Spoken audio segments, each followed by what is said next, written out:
All right. We are live. We're live. Technically, we've been live for 10 minutes, but we've been hidden. Hello and welcome to Ramblestream number 84.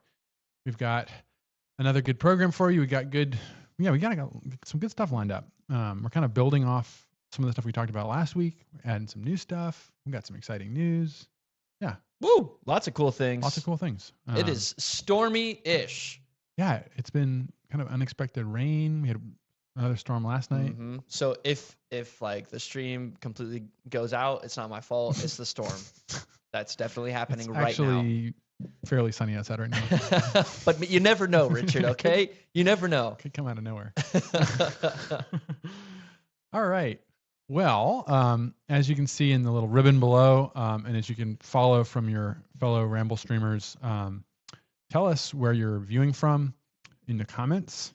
Tell us what you ramble with, whether it's 4, 3, 2, or even one wheel. I ran into a one-wheeler over the weekend at the motorcycle show. A unicycler? No, or one of those one wheel, like the actual one wheel. Yeah. It's a brand name. Those things are cool. It's like a skateboard, but it has one giant wheel in the middle. Okay, yeah. Tell us what you ramble with. I may be rambling with 3 wheels. It's not a trike. I will never ride a trike. Well, I shouldn't say never, but sidecars are one thing, but Cushman trucksters are a different thing. This thing is maybe I'm being premature to even mention it yet, but it's super dorky, and I'm here for it. What did you say it was? It was like it's okay. What did you describe it? I showed him a picture of what I'm looking at. Yeah, he's going. Oh crap! Hard to Dorkville. Yeah, he's leaning hard into Dorkville. I think is what the sentence that I used was. You know, it's the kind of the same feeling I got. I'm kind of pretty excited about it. I haven't bought it yet. I'm gonna go check this one out this weekend in Chicago. But it's kind of the same feeling when I bought my first moped, because they were really dorky too. But that's what gets my heart thumping. We have a piece of history with us. Oh yeah, we do have a piece of history that we're going to be talking about. Yes, as the thing of this world. So stay tuned for that. Yep. We've got some people tuning in here. Russell Peters. Oh, wait, I didn't finish. Sorry, I got really sidetracked. What you ramble with, what it's called. If it's a Janus, tell us the serial number and the model, and then tell us what you're sipping on this evening. So I'll get started. You go ahead and tell them how to do it. I'll do it. Yeah. My name is Richard, founder, designer here at Janus Motorcycles. I am rambling with, which did get out today, Halcyon number 250, number 68, which got a spa treatment on Friday. Wow. I was wheeling it into the shop. We had a show here in town, a motorcycle show, first inaugural motorcycle show. And Tim, our service guy, said, "Wait, let me do that. Let me take that." Tim is an absolute legend. He is a legend. Someday we'll go into the whole details of. He's a motorcycle legend, racer, mechanic, dealership owner. The whole thing. Anyway, he whisked the bike away, washed, and then detailed it, and the thing came out. I don't think number 68 has looked that good in years for the show. So thank you, Tim. And this evening, I am sipping on some Woodford Reserve with a little branch water, as is. You're stealing my thunder. As is my knee. Yeah, I was about to say, you better not say what I'm sipping on. It's also Woodford Reserve, brought to you by Richard. Thank you, Richard. This is not sponsored by Woodford, but it is delicious. Cheers. My name is Jansen, also tuning in live, streaming live from TT, Janus Motorcycles Fabrication Shop, in the spaceship, in the paint booth. I ramble with a Tesla. For now.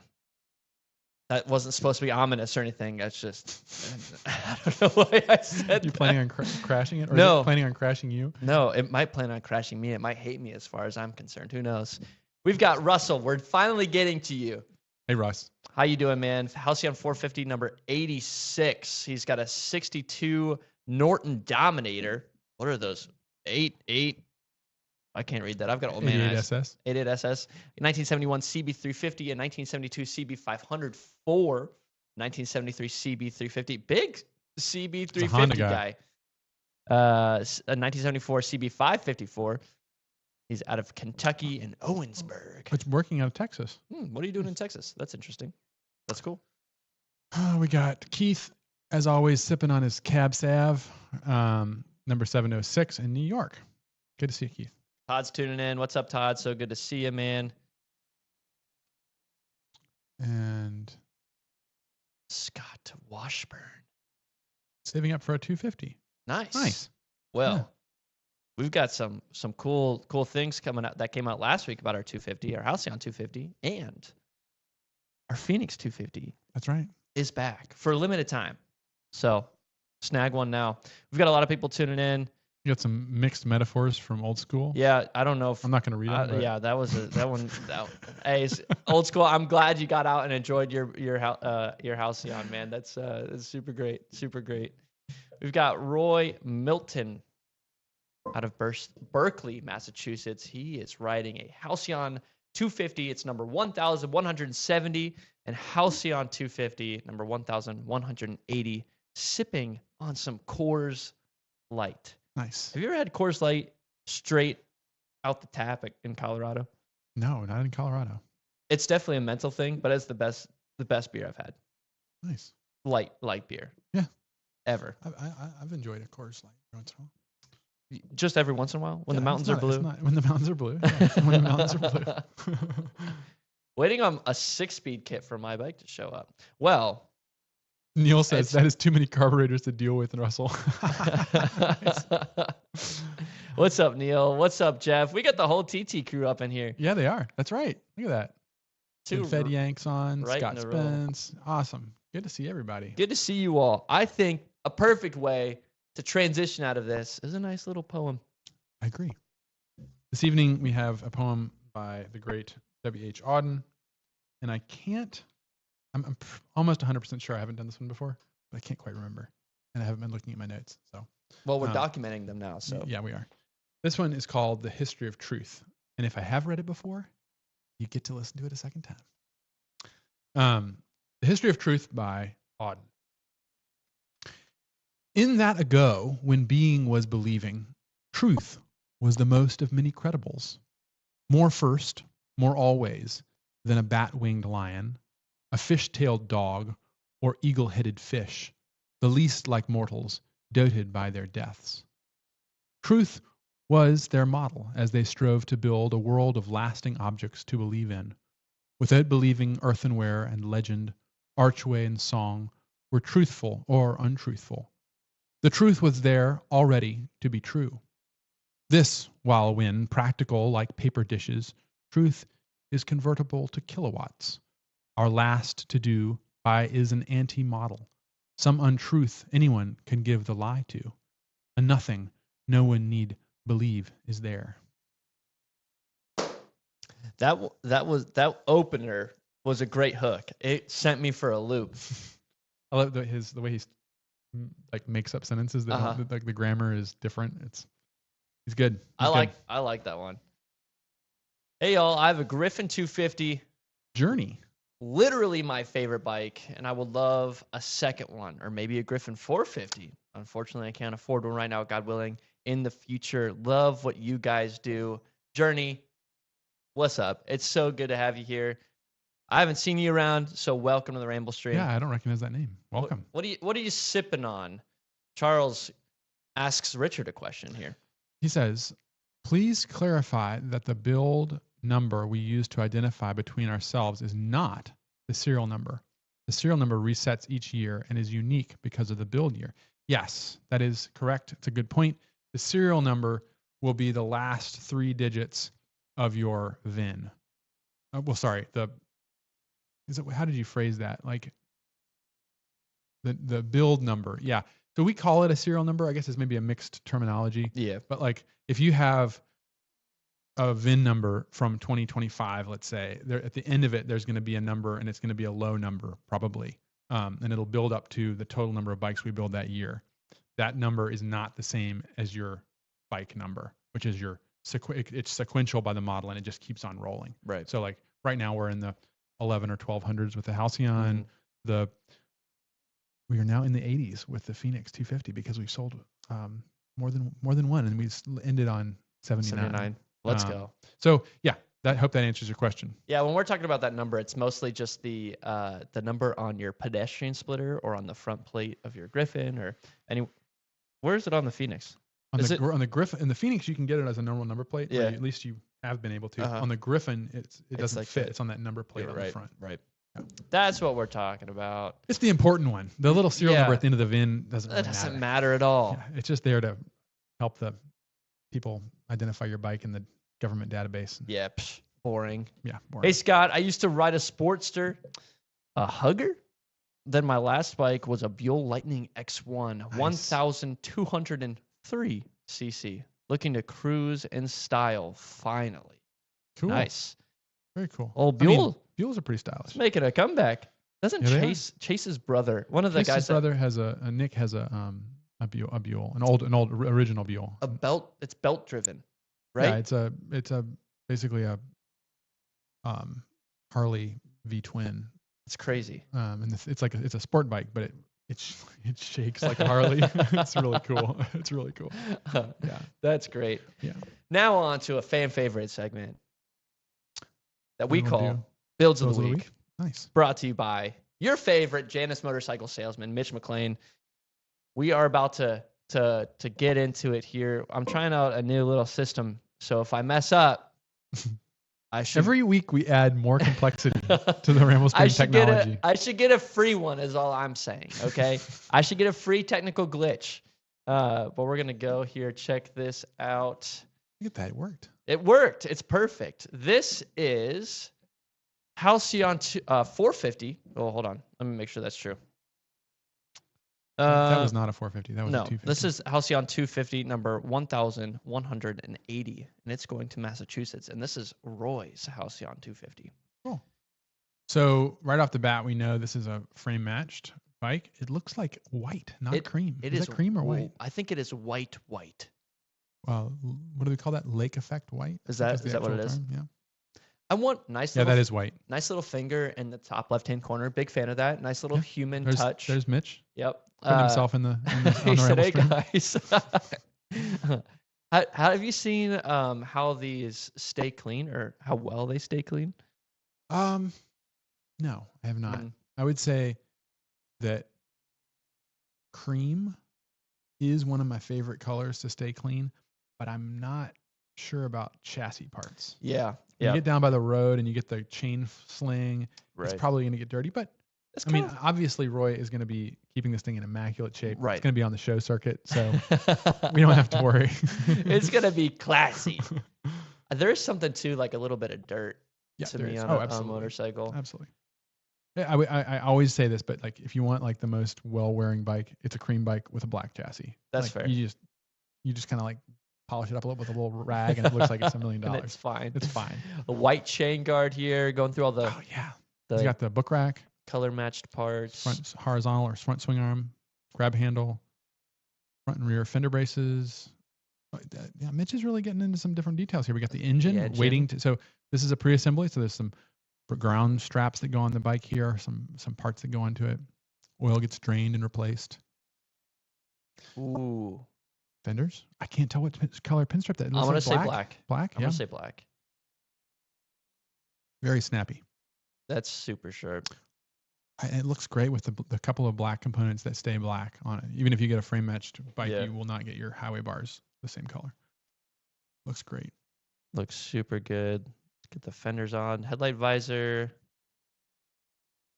Ooh, Mm-hmm. that looks good. I really like the white. Mm-hmm. Yeah, Jordan was the first. I think was the first person to get white. He got On a his Phoenix? Yeah. number 20. I think he has 2022. Is that blue I can't. Tell. or is that black? I think it's black. What is the chat saying? Do we know if that's blue or black? We need White help. frame looks awesome. Says Journey. I can't see. I can't see. Man, that looks good though. The polished fins and the saddle brown. Mm-hmm. Oh, the brown. Yeah, look at that. That like really pops on the white. Mhm. Holy smokes. Yeah, polished exhaust, headlight visor, number plate. That's blue, right? I think it's black. We need a better monitor. I have no clue. That's the last picture. That looks Great. super sharp. That's a nice looking motorcycle. Next up, we have this is Halcyon 450 number 301. It's going to Oklahoma. This is Marks. Let's get to a good picture here and then. Okay, we're going the opposite. This is black with white pinstripe. Oh no, it's cream and red. Oh, we're just jumping straight in, huh? It goes from this picture to bam, that picture. Okay. Let me make sure we can see here. Yep, we can. Oh, a chat's saying black. Black. Going back in the day, it's just blue or gold. I think it's. I think it was black. Yeah, you guys are probably right. That's that satin, the satin black, right? Yeah, that's not gloss black. Looks really good. Although, if we don't want to talk about cleaning, you know, your anything that's not gloss is going to be harder to keep clean. Yeah, because you get fingerprints, right? But again, this one's going on the show circuit too, so Right, it's so going to be immaculately maintained right, the exactly. whole time. All the time. Ooh. Okay, nice. So we got a satin black primary, tins, and then we have which look like they're not. It's not a. Can't tell if it's frame matched or not. Maybe not. Maybe it's a frame match. I don't know. With vintage red or burgundy primary pinstripe and cream secondary.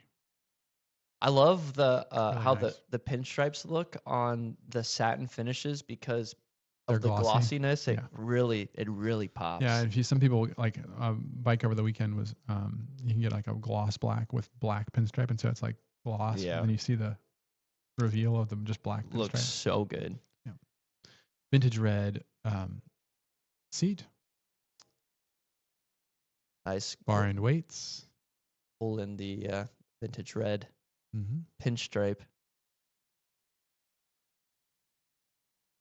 Silver feather. logo. Yeah. Very nice. This is like a classic. Incandescent Well, headlight. I haven't seen a picture with the light on before. No. Great. Looking good. Ooh, a little close up. Detail on those Brembo A brakes. little Brembo brake. And we also should say that we have ducktail fenders on this bike. Yes. Brushed exhaust. That looks very sharp. Really nice. So that was Halcyon 301. Now, do we want to do something a little different today? I don't know, Jansen, do we? I think so, but I'm going to need you to kill some time because I got to pull it up. You want to talk about the 10th anniversary? Yeah, let's do it. So last Ramblestream, we were not permitted to leak the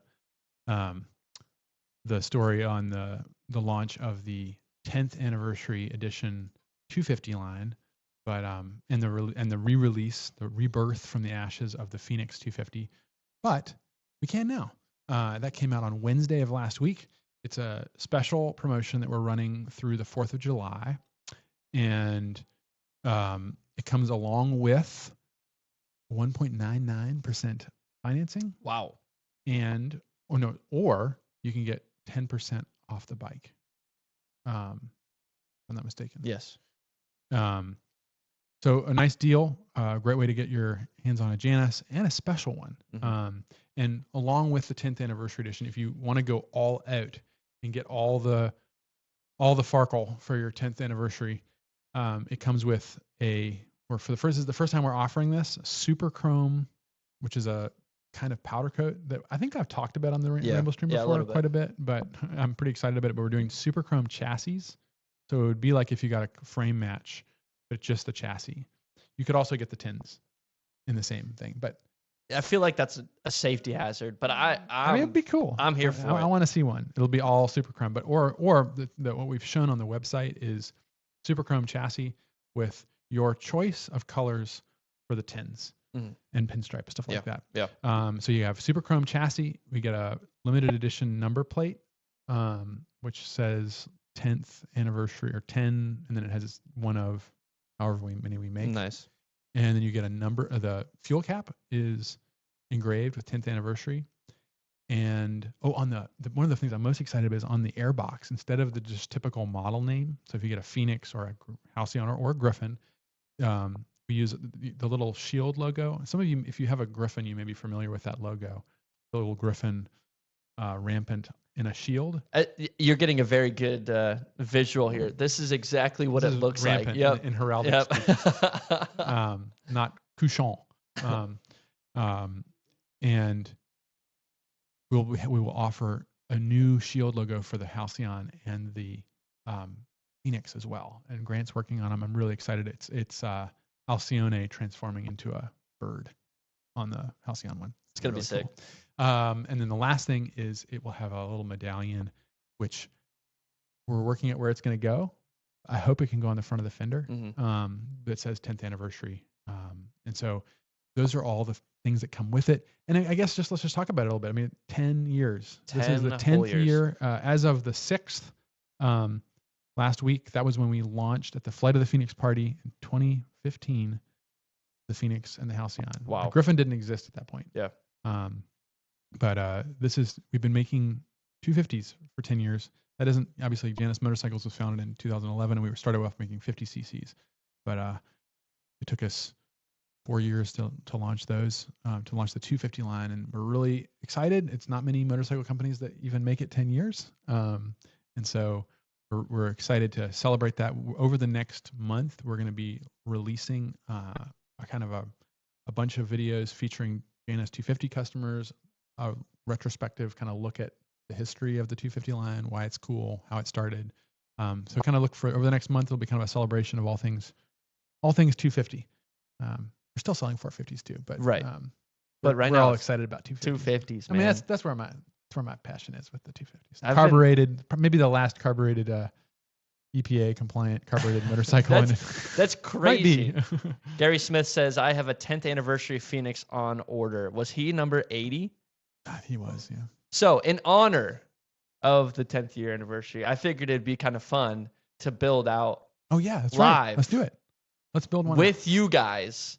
Build a 10th anniversary Halcyon 250. Or I guess we can wait for the chat to decide. Do we want to build a Halcyon or a Phoenix? Because I feel like it has to be one of those two. I did see Grant say something about an all silver Phoenix, which would be crazy. Oh, Blang Blang was one we built. That was its name. Blang Blang. Blang Blang was one we built. Because it's like Blang Blang. It was actually the first Phoenix that it kept getting remade. Started off as silver, and then it became red, and then we redid the whole thing and made it polished aluminum. Nice. And we took it to the hand built show. Nice. That's pretty cool. Yeah. Okay, so we've got 2 votes for Phoenix here. We got 1 vote for Halcyon. Let's go ahead and before we get a tie. Let's do Phoenix. Let's do Phoenix. Hold on, I've got to back up here. All right, let's do it. Yeah, how long ago was it that we discontinued the Phoenix? Is it 3 years or 2 years? I can't remember. I am trying to. It's been long enough that we're gonna have to remember how to make it again. Maybe we'll get it wrong. We'll just forget. Okay, so I want this to be kind of interactive with you guys. We're gonna build a Phoenix here. I would like to see what everyone wants for color and for pinstripe color. Oh, we got some Phoenix fans on here. Some Alec hardcore. Here with Phoenix 48 and 49. Holy cow! I think we have to go with the what's it called? The Super Chrome. The Super Chrome tins and tank. All of it. I think. Let's do it. I think we have to. Let's see if all silver. Okay. All silver. Okay, all right. That's what we're doing. So the question is, do we want it to frame match? And yeah, we do. Okay. It's just gonna go all silver. Okay, then all Super Chrome. So we need the 10th anniversary, and I wish we had a picture of the 10th anniversary badge. That's okay. We need that. It's important. Super Chrome chassis. Chrome. Holy smokes. Okay, pinstripe color. This is gonna be. I think I know what I want here, and it's not what you think. Silver on chrome, all silver. Silver pinstripe on silver. Silver pinstripe on silver. I don't know. Got a pop a little I don't know. There. Silver surfer. Black seat, says Alex. Okay, like that. We can do a black seat. Lots of fun Phoenix owners out here in the woodwork. Hi, Grant. Love you, Grant. Let's see. What color pinstripe do we want? I'm gonna go ahead and say mine. Do it. I like the blue. Blue? Okay. The blue feels nice. Nice and cool. Yeah. Chill. Yeah. It's the ice bike, exactly. I don't see any comments coming through. So, red. Red. Russell. I was kind of thinking red too, but let's do blue. Well, we can do an AB. This Can is we the zoom Navy. in on it? Can we see a detail? Let me see. Oh, no, I think there's a detail view you can do. Maybe they don't have it for the 10th anniversary. I don't see it here. Is there like a little arrow? No. There should be. Well, Okay, so there's that's it with red. There's that copper. No, it's red. Okay. Yeah. There's red. Now here's the navy. Ooh, I think I like the red more than the navy. So this is a great thing about the builder is you can see it in person. So this, just so you all know, this background is the alley behind the Janus shop. So cool. It's looking north on the other side of the street. So cool. It's like you're here. Silver with copper, all silver. Never park it in the sun. Double pin red and blue. Ooh. Skirts. Red and blue. Do red and blue. We can do red and blue. With silver? 4th of July. It seems appropriate. We can't do skirts on a Phoenix. Yes, we do not have skirts. That would be crazy. Let's do red and blue. Okay. So we've got red and second pinstripe. We're gonna do blue. Nice, nice. We want to do highlights? Yeah, probably. Let's go all the way. Wheel pinstripe? Yeah, probably. Red. Red. Got to pop on those black wheels. Well, what's the? Oh, there it is. There it is. Okay. We get Vinyl seat color, black. Okay. Do we do a polished exhaust? Yes. Since everything else is polished? Yes. I think so. Polished engine fins? I think so. Yep. Polished fishtail? No, not a big I don't like fishtail fishtails guy. on a Phoenix. Yeah. Sorry. LED headlight. Yeah. Yep. Headlight visor. I'm not a here either. Now sport handlebars. we have to do the sport handlebars. Yep. This bike looks fast. It has to rep that. Not the double seat. Don't need a double seat. We don't have any passengers. Are you kidding me? And of course, the front fork tie down eyelets are a requirement on every single Janus, every single one. Okay, what are we thinking about this? I feel like this is double pin, red and blue, all silver. Never parking in the sun. Copper pinstripe, says Gary. That's cool. What about a racing cowl for the Phoenix? That could be cool. Black seat seems interesting. Red stripe looks great. I agree. Barry says the way that I built my bike comes to over $11,000. So I just can't justify that much. Okay, but the thing is, you can buy the base model and then just slowly acquire and accrue all of the accessories that you want. It's great. That's one of the beautiful things about our motorcycles. Check out that new checkout flow. Yeah, Grant's put a lot of work into the way that you check out now as well. It's much more flowing. A Phoenix with the Griffin exhaust would be amazing. I love me a high exit. Mitch did that. Mitch has a Griffin exhaust on his Phoenix. He's made it kind of like a scrambler Phoenix. Yeah, we should take a picture of that and feature it. But yeah, this is like super shiny in person. I wish we had. Didn't we have a fender around here that had? Yeah, it's up at HQ. Well, it's not here anymore. I have a chrome one down here, but it's not. It's not the same. Not the same. I mean, just let me give you a little bit of a what the super chrome is like. It is not like chrome, and I like that. The first time I saw it, I thought it was aluminum that had been just worn over time. So it has like a little bit hazy. Oh, interesting. Silver. It's just stunning. Really, chrome just looks like chrome to me. I'm not a big chrome person. This is like has depth to it. Nice. It's really cool. So if you're thinking about one of these anniversary editions with the super chrome, that should help you out a little bit. Yeah, but that's what our bike looks like here. I'm a big fan. Confetti Yank says, "Wait, can you get a Griffin exhaust on a Phoenix?" We do not offer that as an option yet. We don't have that set up. It was a completely custom thing. You could buy one and grab the parts though. Yeah. Grant says, "Shout out to the Columbia or Columbus Coatings. No, Columbia Coatings and Fraser Powder Coat. They're the folks. We have a out of town group of motorcyclists that we hung out with over the winter that are doing the powder coating, and they do excellent work. It's really, this is not an easy to down powder. And it looks awesome. Yep. It looks super good. 2-stage powder. So it's 2 layers. Yeah. All right, Richard. Okay. You got some stuff to show us. Yeah. So we got things, the thing we're going to talk about this evening is going to, I had the idea because I'm jumping on to the, do we have 2 things to share? We do have 2 things to share. Do I have to make a choice? I feel like you have to make a choice. Now, looking at the time, Okay, I miscalculated there. We're gonna just do the bag. Oh, we teased. That's fine. That's fine. We'll talk about the other thing next week. We'll do Okay. We'll do the other thing next week. Yes. So, working off, Jansen kind of inspired me to show this. This is a bigger version of a bag that is sort of a everyday carry bag that I use every day.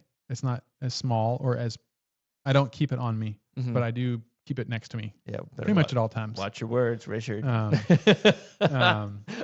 So this is a bag made by this company. Here, I'll turn it so that we can see it. This is made by a company out of actually, I'm gonna forget where they're actually out of. It's one of the Western states. The founder is one of the people behind. Dana Designs. They're a famous backpacking. Okay. Bag maker. Yeah. And he went off on his own and started developing these bags specifically for wildland firefighters. Oh, cool. So they're super heavy duty, great bags. Are they fireproof? They're not fireproof, Gosh, but they are designed for these guys that are out in really intense environments. Yeah. So most of what they're doing is like backpacks and like really technical gear. This is not that. This is a bag they came out with like 5 or more years ago. It's called the 3-way briefcase. And I've thought it was really cool. I've actually been lusting over this bag for quite a while. I got a new laptop about 3 or 4 months ago, and I thought, I need something to protect this bag. It needs to be kept safe. Or this laptop. So this is designed as a laptop bag. In the back, it has a padded pocket for your laptop, which is really the main reason I got the bag. I also keep a notebook in there. But it's the cool thing about this is that it is a three-way bag, so it has handles. You can be kind of professional, and carry your briefcase around. Right. Or it turns into a messenger bag like this. That's 2. Or you can take the messenger bag off. Magic. Are you ready? I don't think you guys are ready. And we'll show from the above here. I'll show them the above shot. And then you can pull out of the back. Holy cow. It has backpack straps. Whacking the mic. And these are not like little straps these are like they're actually hefty, contoured, comfortable, spongy straps. So you can wear it as a backpack, which I really wanted something that I could wear securely on a motorcycle. Yeah. Well, Jeff is just saying here, I've seen Richard wear that bag on a motorcycle. Yes. The other cool thing is it has another pocket. It has 2 main compartments, which are super. It has a female Velcro on the back, so you can, if you have Velcro. Sorry, look this forward. If you have Velcro, you can add Velcro to things, and then it just adhere it anywhere on the back of this. Oh, that's cool. All kinds of things, whatever you want to Velcro to the back, and you want it to be right where you want it. The thingiest things. You can imagine anything you want. In here, I usually keep like a collared shirt sometimes, or for when he's in briefcase mode. When he I'm in brings his briefcase mode. collared Yep, shirt. no, seriously, if I'm like a city meeting or something like that, and then I always have, like I mentioned in our little short, pretty much always have a microfiber and a visor cleaner in here. Classic. You gotta have it. With what else is in there? Some basic tools. Jeff says, real basic. Damn it! Now I want that bag. And then the last cool thing about this bag is it has a quick release.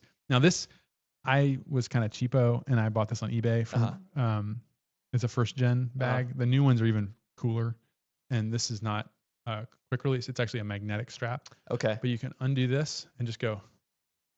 Ooh, hold on. And it opens up. Do it again. Do that one more time. So it's zipped up here and here. This is kind of a feature of all Mystery Ranch bags. They do this. Yeah. You undo that and you can just pull it up and it opens up the whole thing. That's pretty cool. So in here, I always have my pen case with like all the different pens and pencils I want, which I always carry with me. You may have seen this guy before on a previous. The peasant knife. The peasant knife. My mini Nipex. Also seen that on previous streams. Flashlight, which I actually used to rescue a hummingbird about a week and a half ago. Wow. And this this is a really funny one. This is my this is my everything blend, everything but the bagel The seasoning. which I use on hard-boiled eggs. That's funny. He keeps that thing on him, you know? I do. And then I usually have a battery charger and phone cord in there. And that's the basics of what I usually have. There it is. Scott asks, will it fit a bottle of bourbon? It would easily fit a bottle of bourbon. And actually, also, one thing I forgot to mention is the bottom has another zipper. And when you undo that, it expands. Ooh. So you can carry more stuff. Expandable. Confident Yank says, I think it could, that's the wrong comment. He says, I think it could fit a bottle of bourbon and a laptop. Yeah. So it's a good bag. The longer I wanted one, the longer I waited, the more expensive they kept getting. So finally, I was like, I'm just gonna buy a used one. Just gotta do it now. Gotta bite the bullet. I feel like what stuff like that is like the buy once, cry once kind of mentality. It is. It's really well made. I know I'll be able to hold on to it for a long time. The bag that you replaced that I had before this was my old computer bag. Was a Janus messenger bag. Yeah. And it was the prototype messenger bag, and I literally wore the bottom had holes in it, and it's waxed canvas, right? So it's not like it's easy to wear through. Pretty beefy material. So it's a good buy. I love it, and it's really cool to be able to have some basic stuff more than you can keep in your pockets, like you were saying on you.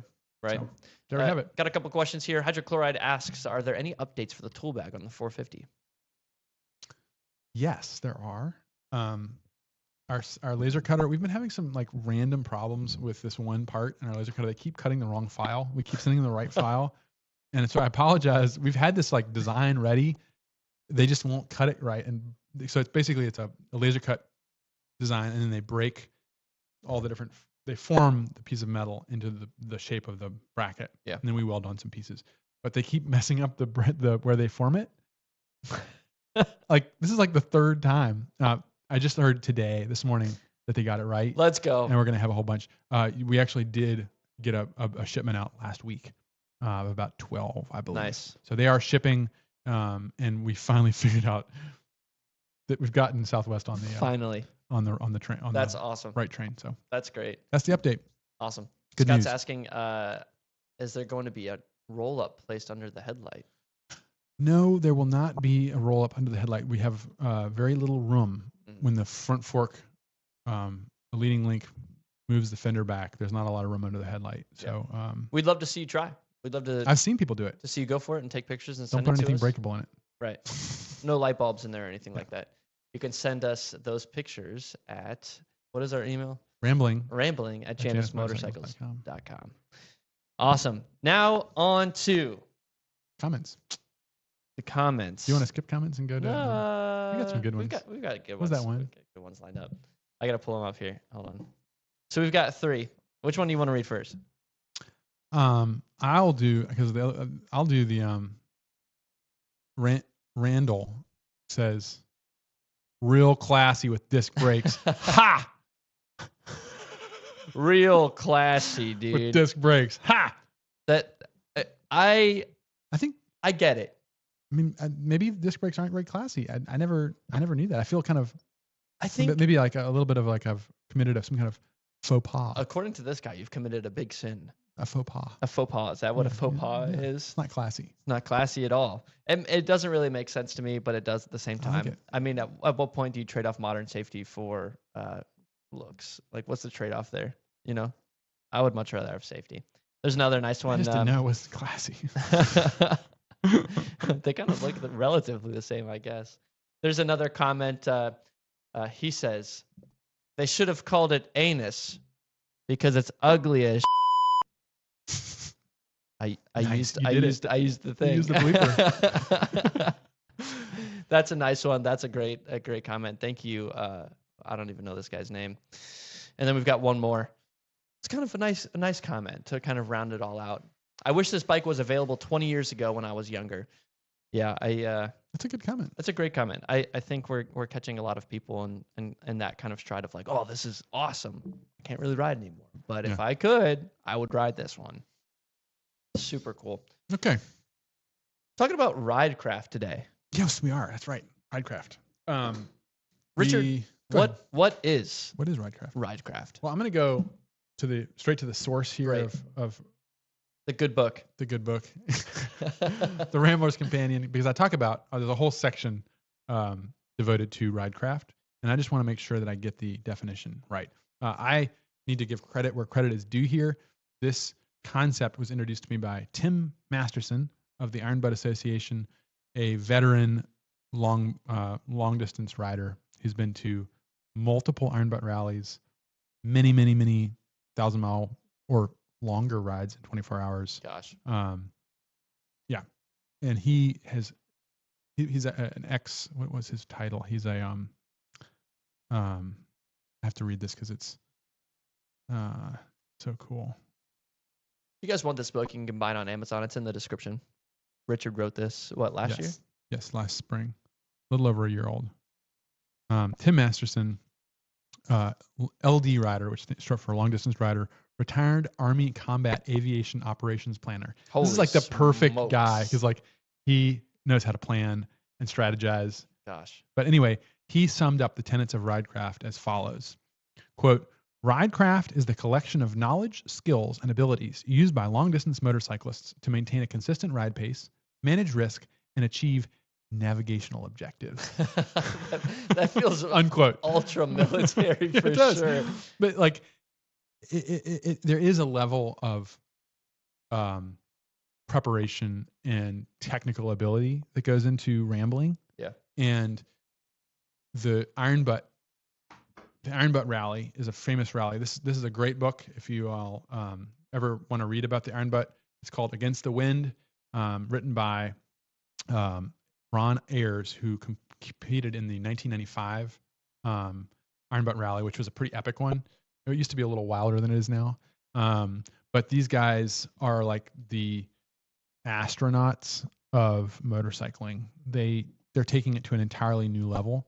But what they do is just a more extreme version of rambling. Because I was thinking about Iron Butt riding, like there's no point to it. Yeah. Other than the experience. So they're going around the country and they have different themes for each rally. Like they're doing 11,000 plus miles in 11 days. Oftentimes they're going through multiple countries. We're talking about America. There's some people in Mexico, Canada, all the way up to Alaska. They're all over the place. That's crazy. But and then each rally will have a different theme. So they'll be visiting like roadside attractions but they're just enjoying it. It's just for fun. And these guys ride by themselves. So what I thought, this concept of Ridecraft is a distillation of all the knowledge that they've collected. Because one of the things that they pride themselves on is in these 11,000 miles that they do on these, and that they're riding all year long doing their own. You can like they hand me one of those, that picture on the wall there, that one right there. That one, yeah. I have several. So this is all you get. Of them. This is all you get. So this is the Lake Michigan 1000, 24 hours in 24 hours, 1,000 miles, signed by Michael Kneebone, the president.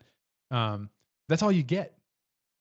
But in the process, you have to basically be really, really, really prepared and make sure you know how to ride and be really safe. These guys have some of the highest safety records in motorcycling. Yeah. Very rarely do they have incidents.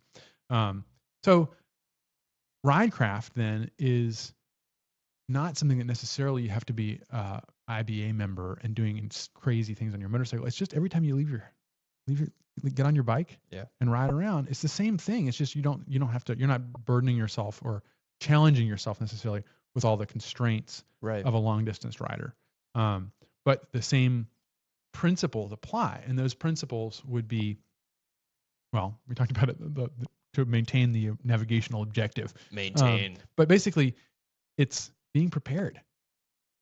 That's like the most simple version of it. Right. And there's a lot of things that go into that. Like one of the things that you might want to take with you would be like a small set of tools. And then you have that. You have like your bike in good condition. You do a pre-ride inspection. Your pre-ride inspection, some people choose to do the whole T-clocks, they're like a pilot before a flight, checking everything. Right. I was about to say, this reminds me of like, this makes me think of like, these guys are the fighter pilots of the motorcycling world, like a little bit. That's why I kind of want to say astronauts, because they're like even beyond that. They're like, months planning. One step ahead. But, a pre-ride inspection doesn't have to be that much. Right. And a lot of people just don't even look at their air pressure when they leave. And, maybe just take a minute. It takes a whole 90 seconds, Richard. Yeah. Just to do a quick inspection, make sure your tail light works. I don't have that time. Yeah. Whatever it is, maybe that you've figured out a process. And that way, when you get on your bike, and then there's the mental preparation. When you get on a motorcycle, you need to be ready. You are literally the only person who's in control of your destiny when you're on a bike. There's no intermediaries. And then there are the sort of the more the skills that you've built over your whole lifetime of riding, that every time you go on a ride, you have all that available to you, whether it's riding in traffic, cornering, understanding how your bike works, all that stuff. Yeah. And so, this can sound maybe kind of boring or super technical, but what this does is it allows you, if you use this Ridecraft, which is really, I want to say it's like an art form. Yeah. It's the art of riding. Then that when you're on a ride, you can do whatever you want. Right.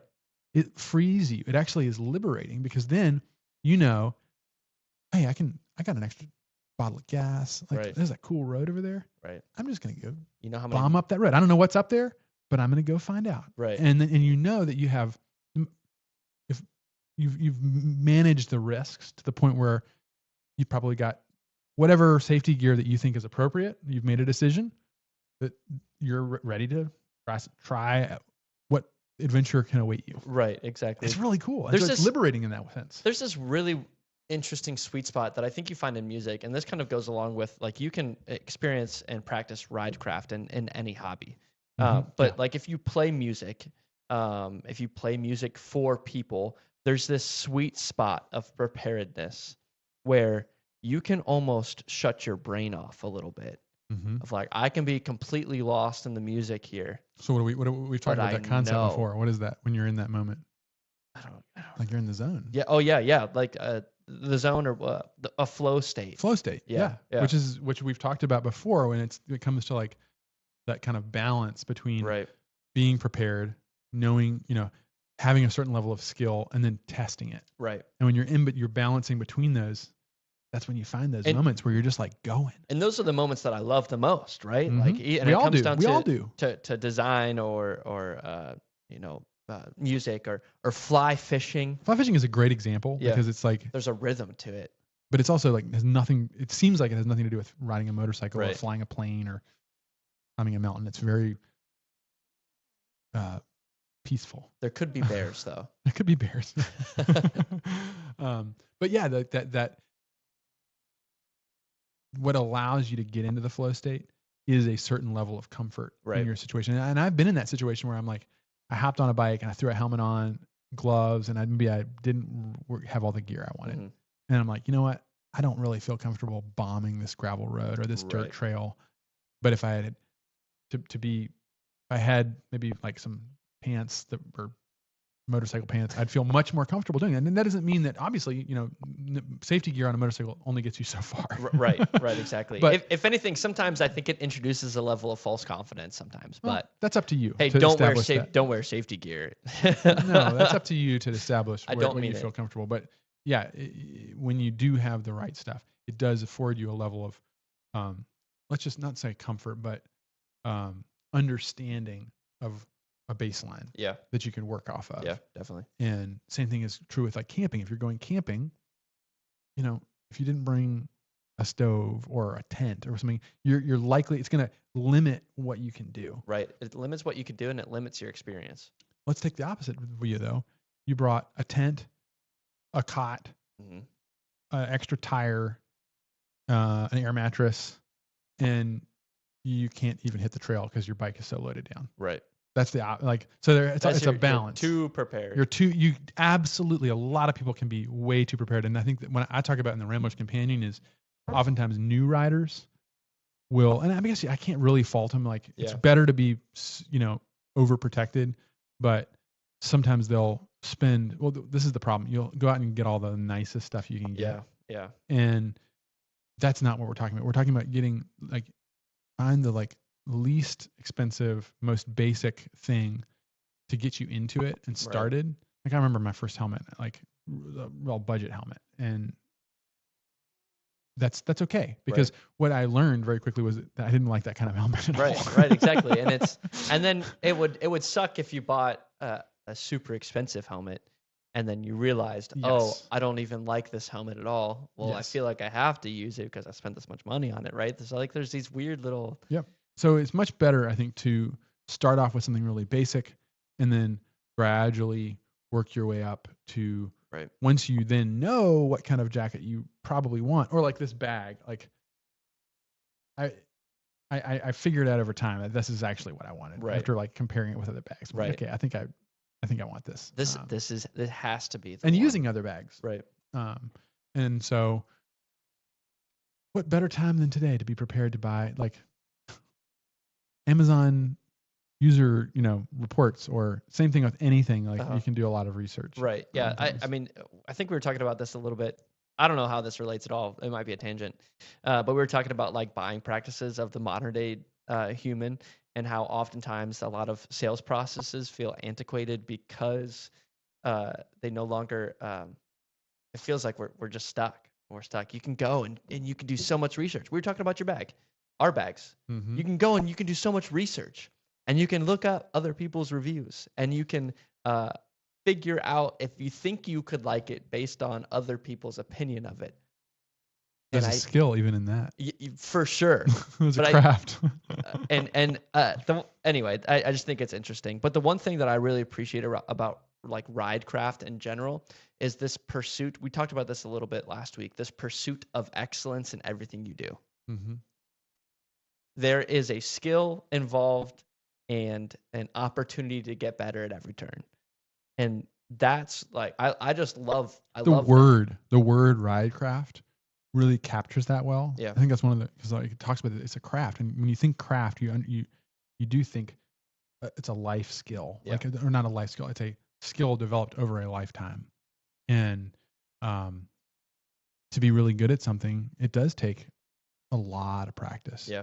And riding, I think, is no different. I was talking about somebody recently about, I was riding behind one of our owners on the Distinguished Gentleman's Ride. He led the way back, and I was just watching him ride. I'm like, this guy knows how to ride. This guy's got it. You can see the way that they take a turn and the way that they flow with the machine. And then the other thing, like if you're on a ride and you get really good riding with somebody, that's another beautiful experience. Like if you I've ridden several iron butt rides with my friend Jesse on Janus bikes, and by like the second ride we did, and like 14 hours into it, we were like a machine. Like it was just locked. You're like the we knew exactly what we were doing. The Blue Angels flying in a diamond formation. It was awesome. And you're just scooting along, just in this in the zone. Right. You really are. But when you're in the zone with someone else, it's like a dance. Right.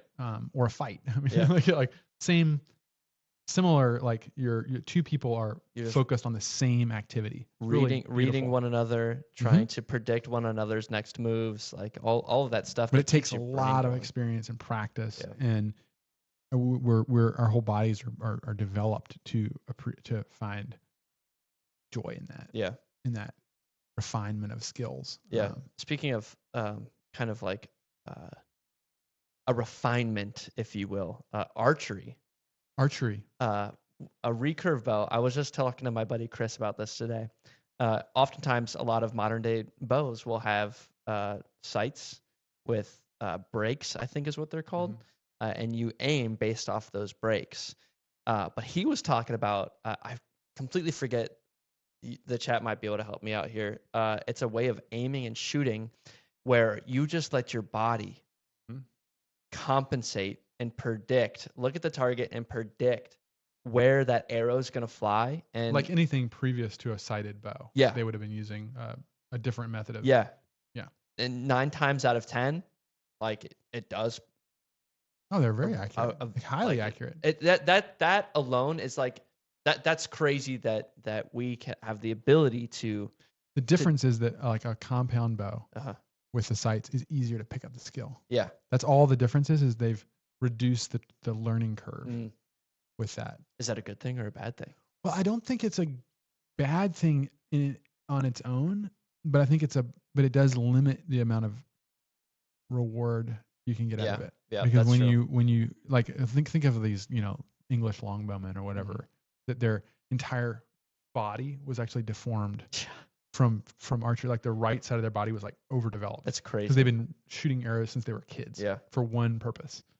They were like a machine. That's wild. And I'm sure these guys got a lot more out of it. Yeah. Yeah, definitely. But archery is a great example. Yeah. Because that's a Greek hamartia. Missing the mark is the opposite of excellence. But isn't missing the mark a sign of an attempt? It is, but so it's only an attempt if you're trying to hit the mark. So wouldn't you rather try to hit the mark and miss than not shoot at all? Yes, that's a different question though. That's fair. Yeah. But it's just an interesting parallel. Archery has got a Archery's lot of parallels with life in general, I think. Yes, absolutely. It's definitely a rambling activity. Yeah, for sure. I think anything that involves your body and its ability to iterate based on previous experience is like a Ridecraft experience. Develop a skill, a craft. Yeah, big time. I think riding, like throttle control, braking into corners, like think about all these little things down the line that when you started riding out, at first you had no clue that those were even things. Mm-hmm. I think it's I really love activities that have a low barrier to entry, but the skill ceiling is like super high. Yeah, it doesn't really matter what it is. And I mean, it does matter because you have a real passion for whatever leisure activity that you devote a portion of your life to. Mm-hmm. But like, it's in a lot of ways, it's like a discipline. Yeah. Some people like going to the gym or whatever kind of discipline that where you're working and it has like it's not something you can master quickly. Right. I think that's a good example of that. I'm not, if anybody's into like, bow hunting and using compound bows with sights, there's nothing wrong with that. I'm just saying that like, if the longer it takes to learn it, in a lot of ways, the more potential it has to transform you. Yeah. And for you to develop that craft. Definitely. So that's why people are so fascinated with things like fly fishing or, these things that take time to develop. Yeah. I think you're right with the fact that you brought up like a low threshold of entry. Like, I guess you have to get a motorcycle endorsement and buy a motorcycle, but anybody can do it. Right. Anyone can go fishing or all these things, but the ones that are the versions of that require more training and discipline are the ones that probably keep you fascinated for the longest time and that are the most poetic and beautiful. And I also love riding because it's this cool intersection of like that craft that's required, the skill that's required, as well as like in that low barrier, you get so much enjoyment from just the activity itself. Right. So there's this awesome meshing of I don't have to really do anything other than ride my motorcycle safely, and I'm enjoying the crap out of it. Mm-hmm. But I really love trying to downshift to a stop sign and not put my feet down, but still come to 0 miles an hour, look both ways and go. Like that's the stuff that, I love it. It's great. Yeah, absolutely.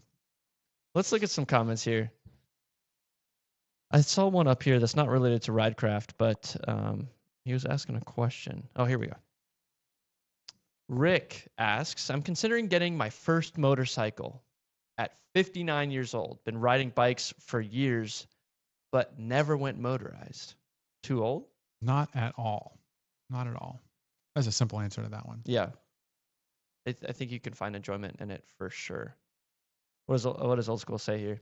Craft. That's why you have old school Amish craftsmen making the leather on Janus motorbikes. Part of it, yeah. That's a good point. Yeah, because they've really refined their practice here. Richard, we are right at the time. That's perfect. I'm looking over at your other thing, and I'm really tempted just to go after hours for it. Let's save it. Okay. You gotta wait till Ramblestream. That was such a cliffhanger. Number 85. Well, thank you for hanging out with us for this past hour. Look at that. Kelly says it's great to see you, Anson, without that laptop. Well, hey, he's worked very hard at it. I've got a little magic box here. It does feel better. It does feel better visually, and I can like do this where I couldn't previously. But thank you, Kelly, for noticing. That was Ramblestream number 84. We will see you next week for Ramblestream 85, where we'll have a special thing from Richard and more rambles to ramble about. All right. If you have any comments, you want to questions, rambling at janusmotorcycles.com. Send me an email, pictures, whatever. Yeah. We'll end on this question here. Phoenix question. Does the exhaust touch down after the peg? Touch down. When you're taking a corner? Oh, yeah, it does. Yeah, your peg will hit first. Your peg will hit first. We'll see you guys next week.